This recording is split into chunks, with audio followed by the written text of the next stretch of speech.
did change to attack mode.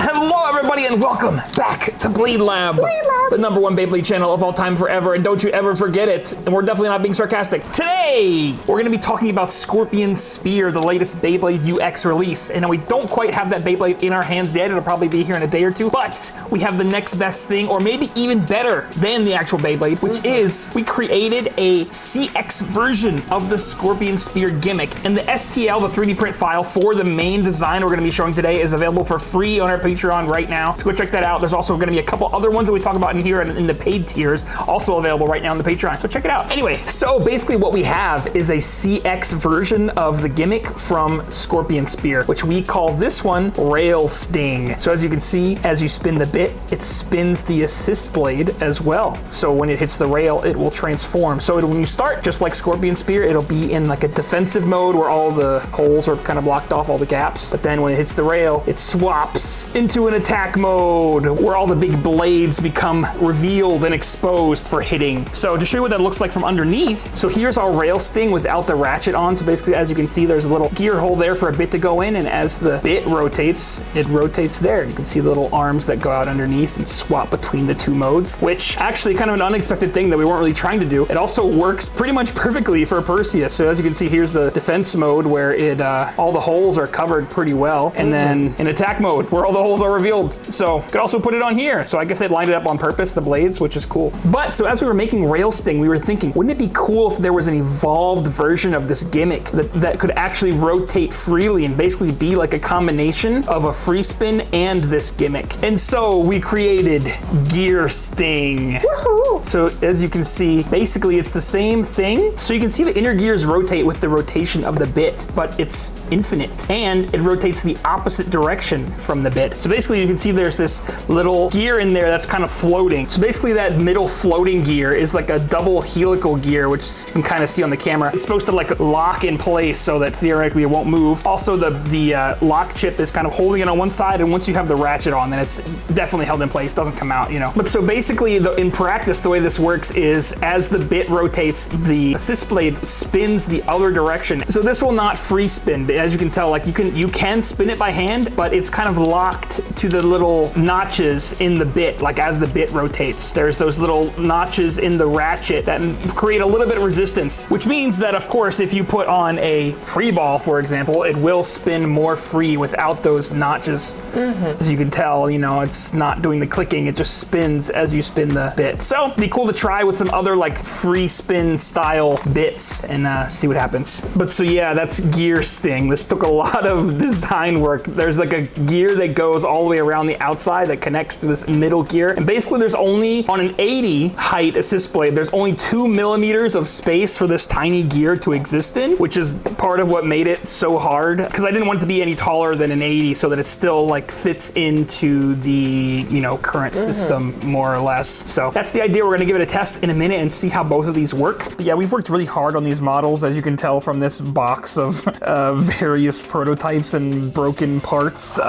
Dozens of iterations getting these gears right at this scale. They're really hard to work with. Print and place stuff is also just really hard to work with in general. So yeah, we did our best that we could. It's still not perfect, but it's really, really cool, I think. Everything that we were able to put together here. And one other bonus assist blade that we made, this one's available on our lowest tier on Patreon right now, is called Obsidian Guard. And it's a defensive assist blade that we made primarily for Dark Perseus to kind of fill in his gaps. But we also made it, you know, so that it would work with other blades, right?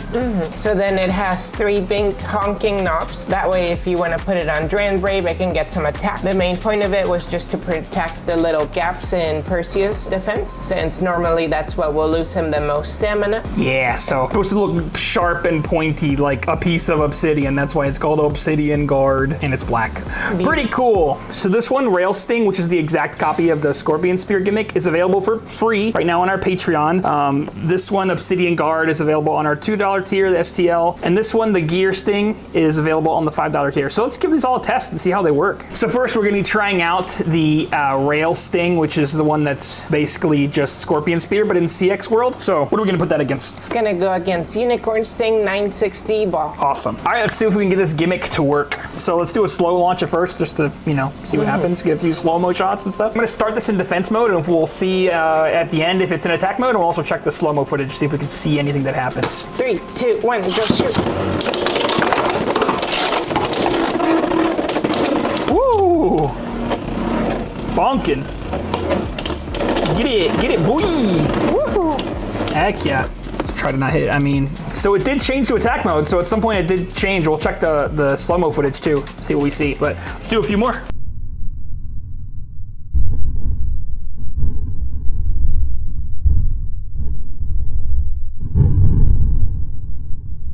Three, 2, 1, go shoot. A little bit of slow launching.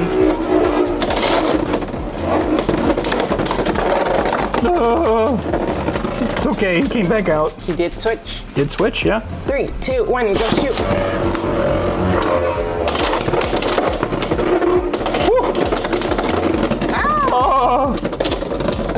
Bursted. Hey, at least it didn't break. True. So that's good. But yeah, I mean, the strength of the burst with, like, you know, 3D printed parts is always going to be a little bit different than it normally is, just because, you know, it's a completely different type of plastic and blah, blah, blah, blah, blah. So just keep that in mind. 3, 2, 1, go shoot.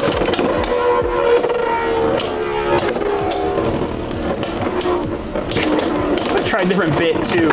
Oh, I mean, the tiniest hit ever, but at least it went over. Let me try a different bit. Cause I mean, so far I'm not that big of a fan of Vortex anyway. All right, so I'm gonna put our Rail Sting on a 960 XL just to see what kind of results we get with that. Ready? Yeah. 3, 2, 1, go shoot. Still doing some light launches. Okay. What was that? Oh, that was ridiculous. That's the longest I've seen someone stay in the hole and come out and then still have enough energy to knock you in. So that was cool. Hell yeah.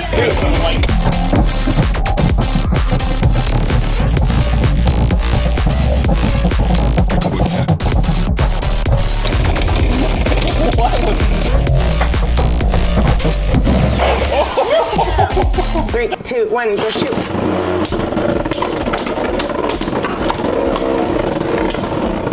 Come on, excel.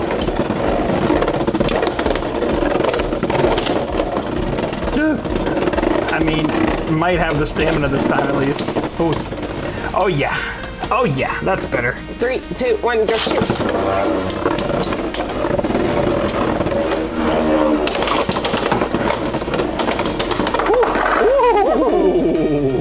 Transforming beauty. 3, 2, 1, go shoot.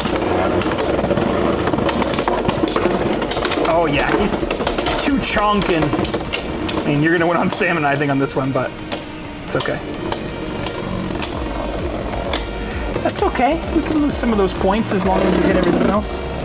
I'm really curious how the gear one is gonna do, like how it'll work when it gets hit and stuff.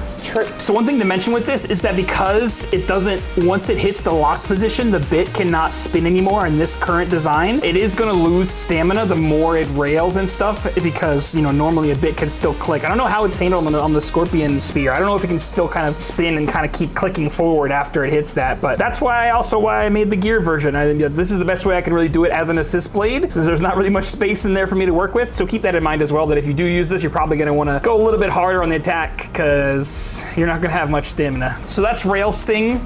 More testing required because of the whole stamina loss thing. You know, I might do another variation of this design that does have some more like movement. But anyway, let's try out the geared version that's infinite and see how that one fares. So here's the Gear Sing, which I'm gonna be running on 960 low rush. See what happens. And it's gonna go up against Hell Scythe 460 free ball. Nice. So let's see if we can see that spinning action. 3, 2, 1, go shoot.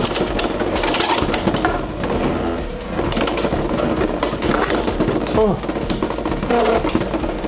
I mean, I heard you hit it. It did kind of sound weird. Woohoo! Heck yeah. Interesting stuff. 3, 2, 1, go shoot. Still keeping it a little bit light on the launches. I love seeing that it can take some hits and still survive, even with all those little tiny gears, you know? And it's also cool picking it up because it goes, you know, when I picked it up, when I grabbed it, it kept spinning for a while, which is cool. 3, 2, 1, go shoot.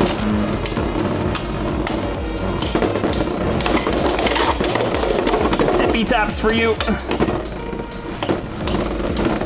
It's cool to see how the uppers of the ramp help too. Yeah, ooh, and I think that having it being able to spin is saving some of the stamina. Like, I'm not seeing the same stamina issues that the other one has, you know? Which is sick. 3, 2, 1, go shoot.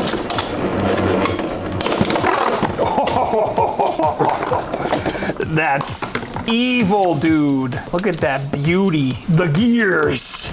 You got geared, kid. 3, 2, 1, go shoot. Ah, blah, blah, blah, blah. I bursted and my little gear came out. It's so cool. It's another thing to burst. When it bursts, this little gear comes out. You gotta put it back in. Not my gears! It's like I'm a steampunk like robot that you disassemble when you whack me. But still fine, still works. Still ready for action. 3, 2, 1, go shoot. Oh, I bursted you! Nice! 3, 2, 1, go shoot.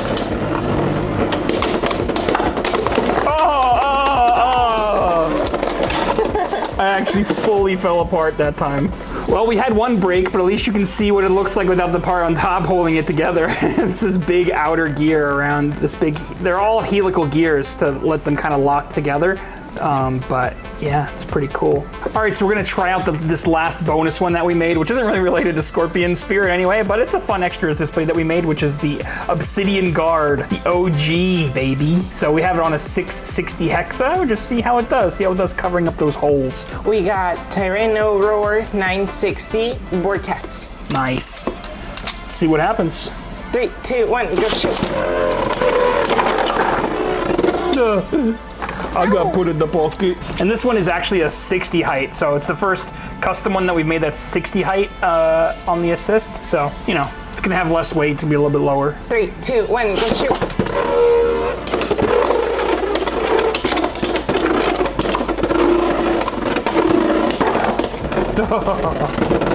Ow! God, such big bonkers. Ready? Yep. 3, 2, 1, go shoot.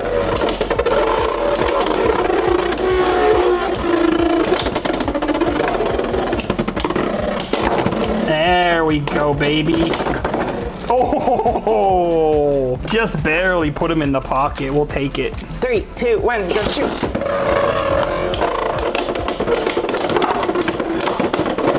Eat him.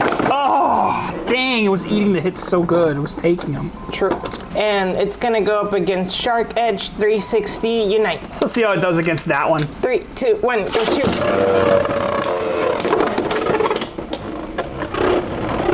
Test out a few different opponents, see what happens, you know. He's holding steady, firm in the center of the stadium.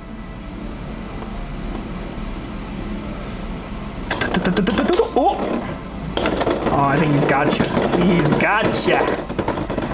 We'll take it. 3, 2, 1, go shoot. The Obsidian Guard. Oh. Does nothing. It flips upside down. All right, last one. This one is for all the points. Let's do it. 3, 2, 1, go shoot.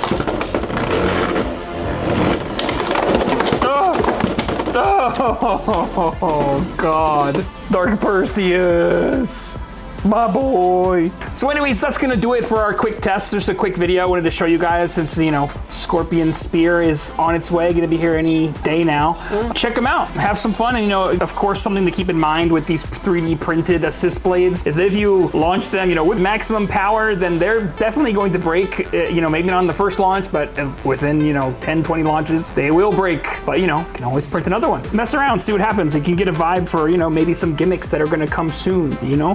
And I wanted to talk about the prints themselves for a minute. Basically, this whole thing is print in place. So like all these gears and all this everything prints as one piece. So if you print this yourself, you're gonna have to like kind of crack everything a bit because, you know, there's these tiny little supports that I put in there to allow that print in place to happen. So, you know, for me, what I did was, you know, I would grab, you know, each of these fins and just kind of wiggle it up and down to kind of crack all the connection points so that you can turn it smoothly. Another thing that I would recommend is getting some kind of oil. Like, for example, I use this airsoft oil for like airsoft stuff, which I don't know anything about airsoft stuff, but I just know that it's pretty cheap like this and works really good for this purpose. It comes in these cute little bottles that you can get into all of the, you know, the little nooks and crannies of the gears. So that will help a lot with this and our other just free spin kind of blades as well. It will help a lot with that. So definitely would recommend. Also, of course, with this stuff, because it's so small and everything, it's probably not going to be that strong, you know, especially when compared to normal Beyblade parts. I would recommend printing it at like a 45-degree angle, or you can experiment with some other angles and, you know, experiment with some different materials as well. You know, this is just in PLA. I'm sure other materials will be even stronger and less prone to breaking. But yeah, play around and let us know what works best for you. You know, we've heard around like in CX that people are kind of bored with some things of CX. Like, oh, they see Scorpion Spear coming out and they're like, oh yeah, this is the kind of, I want freaky gimmicks like this. I don't want more boring CX stuff. But I just want to show with this stuff that you can make cool things with CX. You know, that's what we do. That's what we do here in the BladeLab. We're living up to our name, you know what I'm saying? Doing freaky, weird stuff, and we're gonna continue to. We got so many ideas already cooking. But yeah, so if you see some like wetness in some areas on these, that's because of that oil. It really helps with the movement. Yeah. Just let us know in the comments if you guys have any other ideas for wacky assist blade concepts and gimmicks, and make sure to subscribe for more cool, strange stuff and ideas, because there's definitely more coming. Check out our Patreon for the STL files for all of these, and thanks so much to everybody who's already joined our Patreon and, you know, supported us there and got these files, got our Shoot Power app. Again, this is available on the Patreon, this little app that shows our Shoot Power. It's also available on the Patreon, so check it out. BladeLab forever. BladeLab. BladeLab. BladeLab.